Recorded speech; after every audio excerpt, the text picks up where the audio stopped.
আমি বলেছিলাম খুব তাড়াতাড়ি অভিজ্ঞান শকুন্তলমের গল্পটা শোনাতে আসব।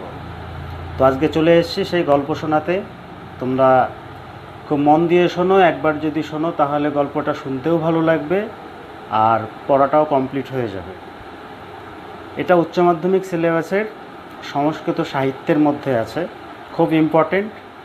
আর কালিদাসের 3টি নাটকের মধ্যে শ্রেষ্ঠ রচনা কালিদাসের 7 অঙ্কের নাটক। এই নাটকটাতে দেখা যায় এক রাজার 2 স্ত্রী আছে আগে থেকেই।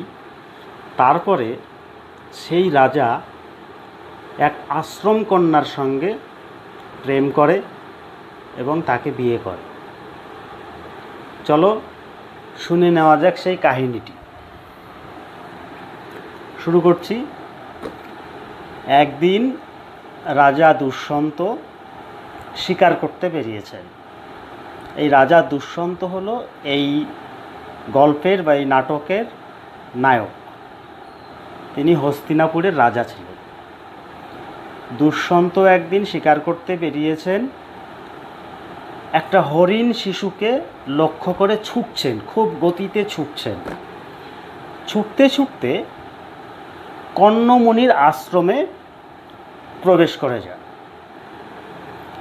সেই কণ্বমুনির আশ্রমের 2 তাপসী তখন কি করে, তখন বাধা দেয় রাজাকে। হে রাজা, হত্যা করবেন না, আমাদের এই মৃগ শিশুটি আমাদের কাছে সন্তানের সম। অর্থাৎ সেই যে তাপস, ওনারা বুঝাতে চাইছেন যে তপবনের প্রত্যেকটা জীবজন্তু, পশু পাখি সব ওখানে সন্তানের সমান তাদেরকে লালন পালন করা হয়। তাই রাজাকে বাধা দিয়ে বললেন, ও হে রাজা, দয়া করে এই হরিণ শিশুকে আপনি মারবেন না। তখন কি করলেন রাজা, হাত থেকে তীর ধনুক নামিয়ে নিলেন। হাত থেকে তীর ধনুক নামিয়ে যখন নিলেন, তখন সেই তপস্বী রাজাকে আশীর্বাদ করলেন যে আপনি রাজ চক্রবর্তী পুত্র লাভ করুন। এবং এই আশীর্বাদ দেওয়ার সঙ্গে সঙ্গে সেই তাপসী বললেন, ও হে রাজা, আপনি আসুন আমাদের এই আশ্রমে আতিথ্য গ্রহণ করুন। রাজা খুশি হয়ে, পুত্র লাভের যে আশীর্বাদ তাতে খুশি হয়ে তখন ধীরে ধীরে সেই আশ্রমের ভেতরে প্রবেশ করছেন। ঠিক যখন আশ্রমে প্রবেশ করছেন, প্রবেশ করতে করতে তিনি দেখতে পেলেন, ঠিক কিছুটা গেছেন, যাওয়ার পরে তিনি দেখতে পেলেন যে সেইখানে অপরূপা, খুব সুন্দরী দেখতে 3 জন কন্যা, আশ্রম কন্যা। তারা কি করছে, তারা আশ্রমের যে ছোট ছোট চারা গাছগুলি আছে সেগুলিতে জল দিচ্ছে। রাজা দূর থেকে দেখেই ভালো লেগে গেল, তাদেরকে দেখে ভালো লেগে গেল। কি করলো রাজা, তখন লুকিয়ে লুকিয়ে তাদেরকে দেখতে শুরু করলো। এবার দেখতে শুরু করলো, ঠিক এর মধ্যেই কি হলো, তারা যে 3 জন ছিল, 3 জনের মধ্যে সব থেকে যে বেশি সুন্দরী এবং সুঠাম, তার মুখের কাছে একটা ভ্রমর এসে উৎপাত করছে। মুখের কাছে বারবার ভঁ ভঁ এরকম করে ডিস্টার্ব করছে। তো শকুন্তলা তখন, আচ্ছা, যার মুখের সামনে ডিস্টার্ব করছিল তার নাম শকুন্তলা, সে এই গল্পের নায়িকা। আর তার সঙ্গে যে আর 2 জন আছে, তারা একজন অনসূয়া আর একজন প্রিয়ঙ্বদা। এই 2 জন হচ্ছে শকুন্তলার বান্ধবী। তো যাই হোক, এবার শকুন্তলার মুখের সামনে যখন সেই ভ্রমরটি ঘুরঘুর করছে আর ডিস্টার্ব করছে, তখন রাজা দূর থেকে ভাবছে, ইস, এই ভ্রমরটা যদি আমি হতাম তাহলে কি হতো। শকুন্তলার সেই রূপলাবণ্যের কিছুটা হয়তো আমি উপভোগ করতে পারতাম, তার মুখে অত কাছে থেকে তাকে দেখতে পারতাম। এরকম একটা হিংসা হচ্ছে, কেননা রাজা শকুন্তলাকে দেখে প্রথম নজরেই শকুন্তলাকে ভালোবেসে ফেলে। একটা অদ্ভুত রকম ইচ্ছা তার মধ্যে কাজ করছে, তার কাছে যাওয়ার, তার সঙ্গে কথা বলার এবং তার সঙ্গে মেলার অদ্ভুত ইচ্ছা। তখন কি করছে, তার বান্ধবীরাও ওই শকুন্তলার বান্ধবীরাও তাকে ঠাট্টা করছে, হ্যাঁ তুই সুন্দর দেখতে, তোর অতি যৌবনা, তোকে তো ভ্রমর ধরবেই, এরকম। তো রাজা দুষ্যন্তেরও ঠিক সেরকমই মনে হচ্ছে, এই ভ্রমরের জায়গায় যদি আমি হতাম, আমি কত না ভাগ্যবান হতাম। তারপরে কি হলো, একটা সময় যখন ভ্রমরটা খুব উৎপাত করতে শুরু করে দিল, তখন রাজা গিয়ে সেখানে গিয়ে শকুন্তলাকে সেই ভ্রমরের হাত থেকে বাঁচালো এবং তাদের মধ্যে আলাপচারিতা চলতে থাকলো। এবং আলাপচারিতার মধ্যে জানতে পারলো যে তিনি হস্তিনাপুরের রাজা। শকুন্তলা এবং শকুন্তলার দুই বান্ধবী জানতে পারলো তিনি হস্তিনাপুরের রাজা, এবং দুষ্যন্তও জানতে পারলো শকুন্তলার পরিচয়। জানতে পারার পরে তাদের সঙ্গে আলাপচারিতার মাধ্যমে গল্পে গল্পে শকুন্তলাও রাজা দুষ্যন্তের প্রেমে পড়ে গেল, এবং দুষ্যন্তও শকুন্তলার প্রেমে পড়ে গেল। এবার এমন একটা মুহূর্ত সৃষ্টি হলো যেন প্রথম দর্শনেই তাদের মধ্যে এতটা টান হয়ে গেল, কেউ যেন কাউকে ছাড়তে চাইছে না। ঠিক সেই মুহূর্তে কি হলো, হঠাৎ করে আশ্রম থেকে একজন এসে রাজাকে খবর দিল, হে রাজা, দয়া করে আমাদের ওই বন্য হাতির হাত থেকে বাঁচান। কোন বন্য হাতি? সেই আশ্রমেরই এক বন্য হাতি কি করছে, ওই যে রাজা যে রথে করে এসছে সেই রথ দেখে আরও রথের যে আরোহী, অশ্ব, তাদেরকে দেখে ভয় পেয়ে সেই আশ্রমের বুনো হাতি সে উৎপাত শুরু করে দিয়েছে। ভয়ে এই গাছ ভাঙছে, ওই গাছ ভাঙছে, লণ্ডভণ্ড করছে।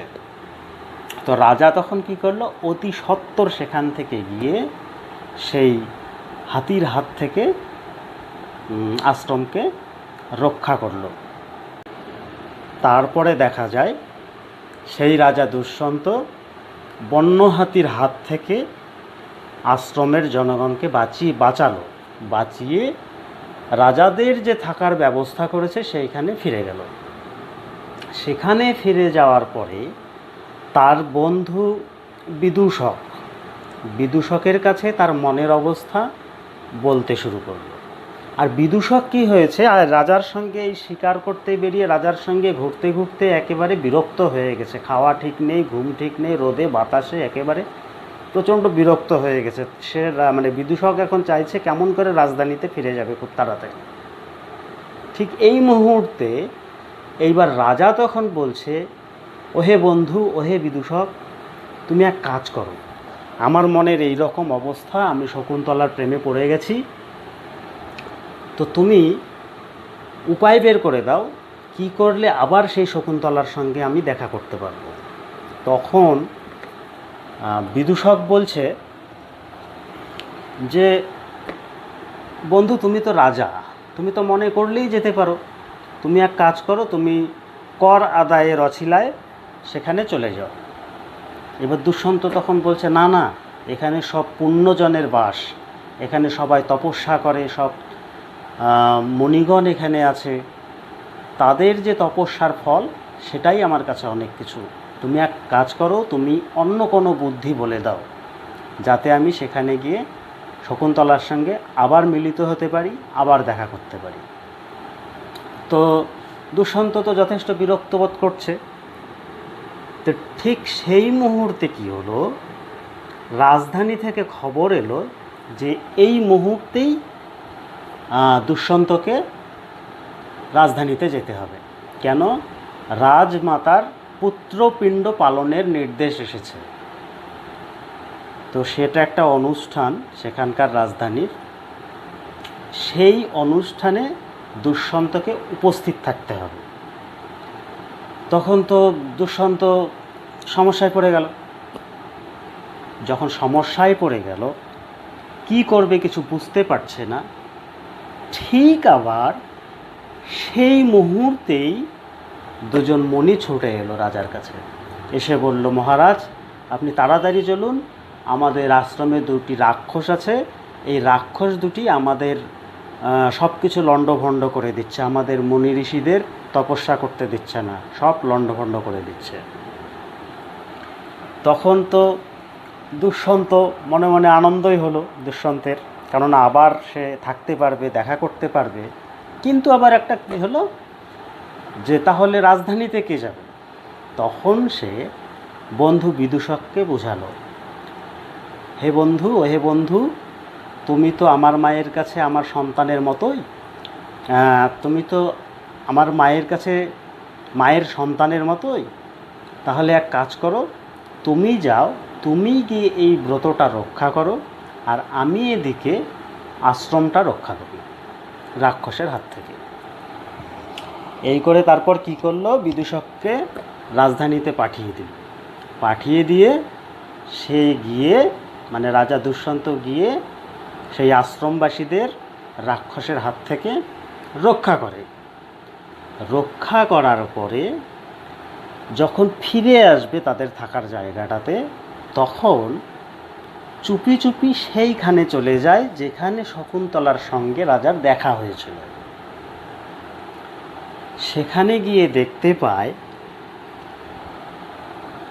যে শকুন্তলা একেবারে মনমরা, কারো জন্য যেন অপেক্ষা করছে।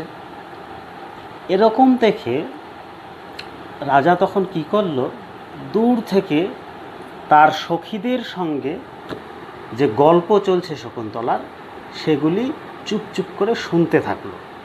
তারা কি গল্প করছে? তারা গল্প করছে, শকুন্তলা বলছে তার বান্ধবীদের, হে সখী, আমি আর থাকতে পারছি না, আমি রাজা দুষ্যন্তের প্রেমে পড়েছি, তার সঙ্গে দেখা করতে চাই, কথা বলতে চাই, তার সঙ্গে মিলন করতে চাই। রাজা তখন ভাবছে, বাবা, এটা তো আমারও মনের কথা। সে আরও কিছুক্ষণ ওয়েট করে তাদের গল্প শুনতে থাকলো। এইবার শকুন্তলার যে বান্ধবীরা তারা শকুন্তলার সঙ্গে ঠাট্টা করছে, হ্যাঁ বুঝতে পেরেছি, তুমি এখন যৌবনা, তোমার অন্য কিছু লাগবে, এরকম ঠাট্টা করছে। এদিকে রাজাও ভাবছে, আমার শরীরেরও তো ঠিক একই অবস্থা, আমার মধ্যেও তো কামের যে ইচ্ছা সেটা জেগে উঠেছে, শকুন্তলারও তাহলে একই রকম। তখন আরও শুনছে কি, শকুন্তলা বলছে, তুমি তাড়াতাড়ি প্রেমপত্র রচনা করো, রাজার কাছে পাঠাও।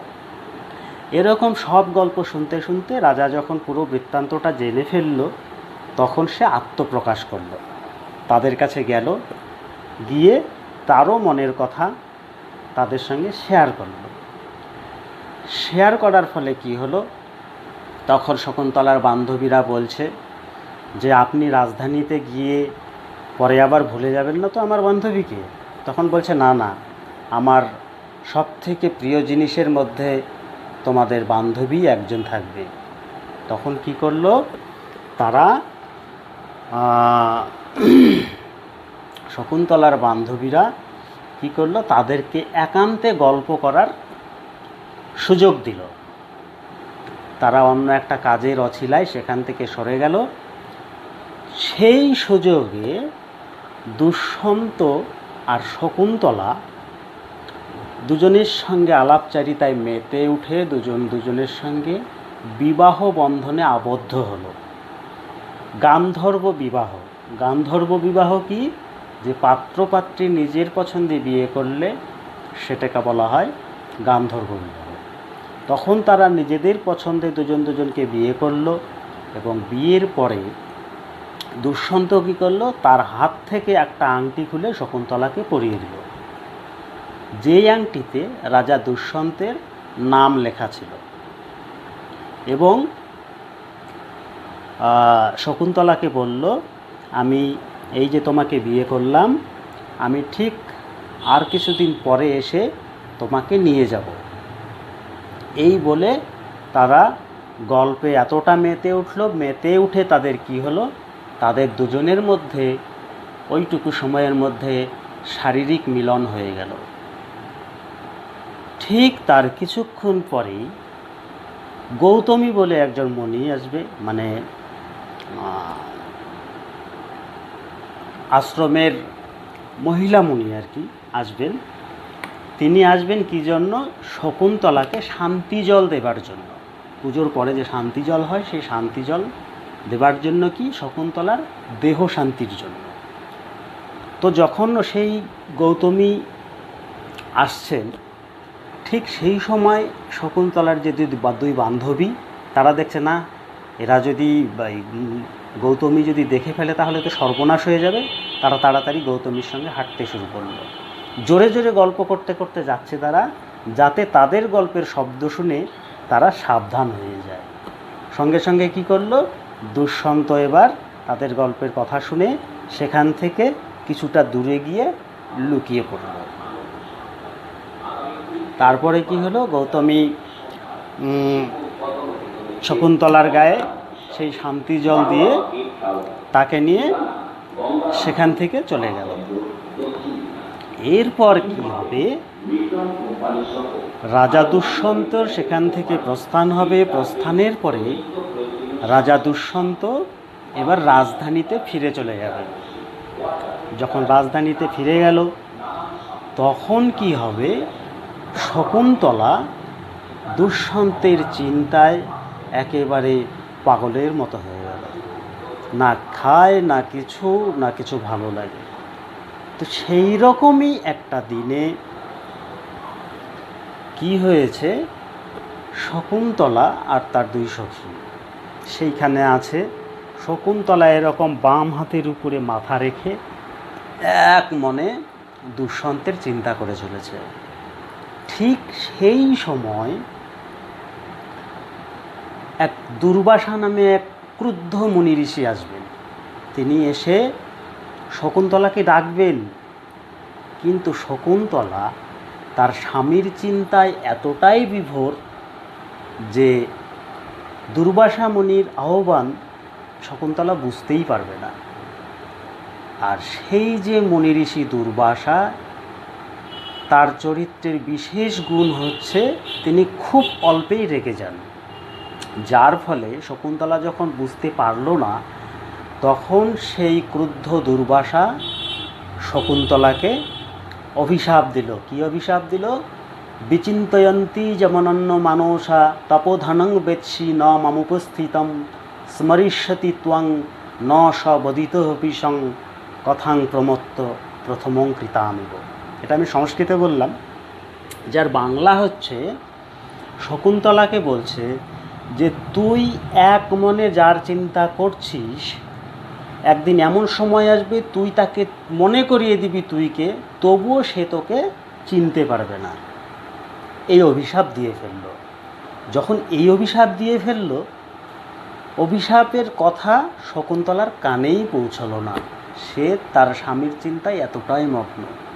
কিন্তু সেই অভিশাপের কথা শুনে ফেলল প্রিয়ংবদা এবং অনসূয়া। তারা তো দেখলো, যা এটা তো সর্বনাশ হয়ে গেল, তাহলে আমাদের সখীর কি হবে? তখন তারা তড়িঘড়ি গিয়ে সেই দুর্বাসা মুনির পায়ে পড়ে ক্ষমা ভিক্ষা চেয়ে সেই দুর্বাসা মুনিকে অনুনয় বিনয় করে বলল যে, হে ঋষি, আপনি দয়া করে আপনার মেয়ের মতো মনে করে, এর প্রথম ভুল মনে করে ওকে ক্ষমা করে দিন। তখন দুর্বাসা মুনি বলছে, না, আমার অভিশাপের অন্যথা হয় না, আমি যা বলবো তাই হবে। যখন তারা আবারও অনুরোধ করতে শুরু করলো, তখন দুর্বাসা মুনি বলছে, তবে হ্যাঁ, একটা রাস্তা আছে। এই শকুন্তলা যদি কোনোদিনও কোনো স্মৃতিচিহ্ন দেখাতে পারে বা স্মারক চিহ্ন দেখাতে পারে, তাহলে এই সাপের মোচন ঘটবে, তাহলে সেই অভিশাপ থেকে মুক্তি পাবে। তখন তার বান্ধবীরা আশ্বস্ত হলো। কেন? যে শকুন্তলাকে তো রাজা দুষ্যন্ত আংটি দিয়ে গেছে, তাহলে সেই আংটি দেখালেই দুষ্যন্তের মনে পড়ে যাবে। এরকম। তারপরে কি হলো, এবার কর্ণমুনি, যিনি শকুন্তলাকে পালিত করেছেন, তিনি এইবার আশ্রমে ফিরে এলেন। আশ্রমে ফিরে এসে তখন তিনি ধ্যানের মাধ্যমে সব কিছু জানতে পারলেন যে এরকম শকুন্তলা এইভাবে বিয়ে করেছে, তাদের মধ্যে সম্পর্ক হয়েছে এবং শকুন্তলা অন্তঃসত্ত্বা, অর্থাৎ শকুন্তলা মা হতে চলেছে। তো লোকলজ্জার হাত থেকে বাঁচতে হবে এবং শকুন্তলাকেই বাঁচাতে হবে। সেই জন্য কর্ণমুনি কী করলো, আশ্রমের আরও সাঙ্গরব শারদ্দত্ত এদের সাথে কী করলো, শকুন্তলাকে দুষ্যন্তের রাজধানীতে পাঠানোর ব্যবস্থা করলো। তাদেরকে নিয়ে যখন পাঠিয়ে দেবে, সেই জায়গার ঘটনাটাও খুবই সুন্দর। শকুন্তলা যখন চলে যাবে আশ্রম ছেড়ে, তখন যেন আশ্রমের লতা পাতা পশু পাখি সকলে যেন শোকে শোকাহত হয়ে পড়বে। তো যাই হোক, তাদের বিচ্ছেদ ব্যথাকে ভুলে গিয়েও শকুন্তলাকে চলে যেতে হচ্ছে পতিগৃহে। এইবার যাওয়ার পথে, তারা যখন চলে যাবে, যাওয়ার পথে হাত ধোয়ার সময় নদীতে শকুন্তলার হাত থেকে সেই আংটিটি খুলে পড়ে যায়, যে আংটিটি রাজা দুষ্যন্ত শকুন্তলাকে দিয়েছিল। শকুন্তলা টেরও পায়নি। যাই হোক, তারপরে রাজধানীতে গেল। রাজধানীতে গিয়ে রাজা দুষ্যন্তকে খবর দিল যে এরকম বাইরে থেকে কেউ এসে আপনার সঙ্গে দেখা করতে। তাদেরকে ডাকা হলো। ডাকার পরে তাদের কাছে শোনা হলো তাদের আগমনের কারণ কি। যখন আগমনের কারণ জানতে পারল, তখন রাজা দুষ্যন্ত তাদেরকে অস্বীকার করল, তাকে পত্নী হিসাবে অস্বীকার করলো। কেন? ওই যে দুর্বাসা মুনি অভিশাপ দিয়েছিল, দুর্বাসার অভিশাপের কারণে দুষ্যন্ত শকুন্তলাকে চিনতে পারল না। এবার লোকলজ্জার ভয়ে রাজধানীতে কি করলো, লোকলজ্জার ভয়ে শকুন্তলাকে ত্যাগ করলো। শকুন্তলা কেঁদে কেটে একেবারে অস্থির হয়ে গেল। তার অবস্থা তখন আত্মহত্যা করার মতন। তার কান্না দেখে, তার দুঃখের অবস্থা দেখে এক অশরীরী আত্মা এসে তাকে যেন তুলে নিয়ে চলে গেল সেখান থেকে। এইভাবেই তখন রাজা দুষ্যন্তের কাছ থেকে পরিত্যক্তা হয়ে গেল শকুন্তলা। তারপরে কি করলো, তার অনেক দিন পরে, তো রাজা দুষ্যন্ত তখন ত্যাগ করলেও তার মনের ভিতরে একটা চিন্তা কাজ করছিলই যে সত্যিই কি এ আমার স্ত্রী ছিল, আমি কি বিয়ে করেছিলাম কোনো দিনও। এই চিন্তাগুলো কিন্তু হতেই থাকতো। আর সেখানকারই যে, আমি একটু ভুলে গেছিলাম, সেখানকারই যে ওখানকার প্রধান, সে বিচার করেছিল ঠিক আছে, যতদিন এই সন্তান হবে ততদিন শকুন্তলা অন্য এক জায়গায় থাকবে। যদি সেই সন্তান রাজচক্রবর্তী লক্ষণ যুক্ত নিয়ে জন্মগ্রহণ করে, তাহলেই শকুন্তলাকে গ্রহণ করবে। তো এই যে লজ্জা, এই যে আঘাত শকুন্তলা সহ্য করতে পারেনি। সেই জন্য তাকে কোনো এক অশরীরী আত্মা এসে তাকে তুলে নিয়ে চলে যায়। তো তারা ফিরে গেল, প্রত্যাখ্যাতা হয়ে ফিরে গেল। এরপর কি হবে, এক সময় দেবাসুরের যুদ্ধ বাঁধবে। দেবাসুর অর্থাৎ দেবতা এবং অসুরদের মধ্যে যুদ্ধ লাগবে। যুদ্ধ লেগে কি হবে, দেবতারা কিছুতেই পেরে উঠবে না অসুরদের সঙ্গে। তখন রাজা দুষ্যন্তকে আহ্বান জানাবে, সেই তাদের দেবতারা আহ্বান জানাবে তাদের যুদ্ধের সাথী হওয়ার জন্য। আর রাজা দুষ্যন্ত ছিলেন অত্যন্ত তীরন্দাজ। তখন দেবতার আহ্বানে রাজা দুষ্যন্ত সেখানে যাচ্ছেন, যুদ্ধে যাচ্ছেন এবং সেখানে গেলেন, গিয়ে অসুরদের পরাস্ত করলেন। অসুরদের পরাস্ত করে ফিরে আসার সময় উপর থেকে মারীচ মুনির আশ্রম দেখতে পেলেন। সেই মারীচ মুনির আশ্রম দেখতে পেয়ে সেখানে নেমে সেই আশ্রমে প্রবেশের সময় দেখতে পেল, আশ্রম খুব সুন্দর ছিল, তো সেই সৌন্দর্য উপভোগ করতে করতে আশ্রমের ভিতরে প্রবেশ করছেন।